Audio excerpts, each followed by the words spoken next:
घरे रक्त रोसई घरे रक्त जुआड़े देखिब सेआड़े पड़ी रक्त छिटा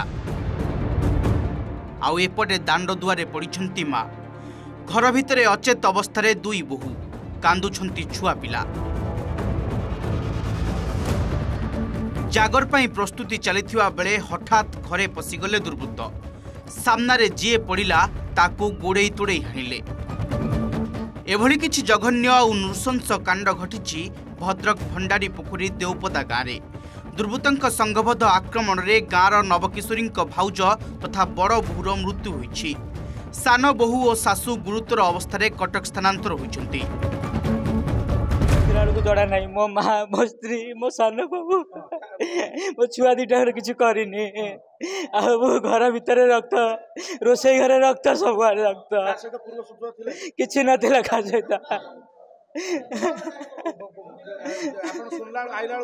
आईला बेलू जड़ा नहीं कि कहीं ना आम गाँव रु माइक आम मठ पाखे माइक बाजू डाकू से डाकी आमको शुभा जाए से आम धूड़ी आस आमको हाणले धूड़ी आस हाणले एमको डाकिले आम मठर माइक बाजू आम गाँव शुभुनि आम साई पड़िशा जन डाकी जाना आम आइला बेलू से हाणिकी से पलि गला आम दाँड़े आस देखनु जे गोटे जन जन है जड़े बाली पड़ी आ जड़े गेट फाग पड़ी आ जड़े दुआर मुहर पड़ी सांगे सांगे गाड़ी बसई घीति आसनी भंडा पुकुरी मेडिकल घीति आसनी। मंगलवार प्राय संध्या 7टा गाँव में जागर पाई चली प्रस्तुति एही समय नवकिशोर साहू घरे कहीं पुरुष नथिले यार सुजोग नहीं बाइक रे आसी घरे पशिथिले 4 दुर्बृत्त केही किछि बुझिबा आगरु सेमाने नवकिशोर पत्नी कनकलता बड़ बोहू झुनाराणी और सान बोहू सस्मिता को हाणी पकाइथिले तेबे अल्पके वर्ती जाइथिले दुई छोट छुआ चित्कार शुणी गाँ लोके दौड़ी आसिबा परे दुर्बृत्त माने घटनास्थल छु मारिथिले।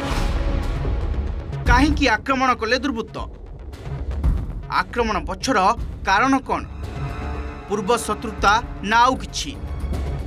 आमे किछि संदेह करि परनु तांकर कोछि गाँ लोकन सहित कली झगड़ा किछि नथिला से अति सुंदर लोक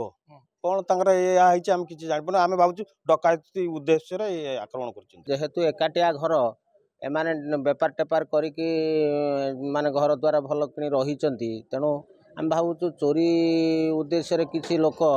आसिकी इनको धमका धमकी करचंती ये जदि तांको सहित कोन बचसा करथिवे कोन तांको हणाहाणी करथि। आक्रमणर कारण अस्पष्ट थिबा बेले नवकिशोर दुकान रे काम करुथिबा पूर्वतन कर्मचारी और तांकर सहयोगी माने एभली लोमटांकुरा कांड घटाउथिबा परिवार लोके अभियोग करिसंती। घटनारे 4 जन को अटक रखी पुलिस पचराउचरा करुछि। भद्रकरू पार्थसारथी नायकଙ୍କ रिपोर्ट ओटीवी।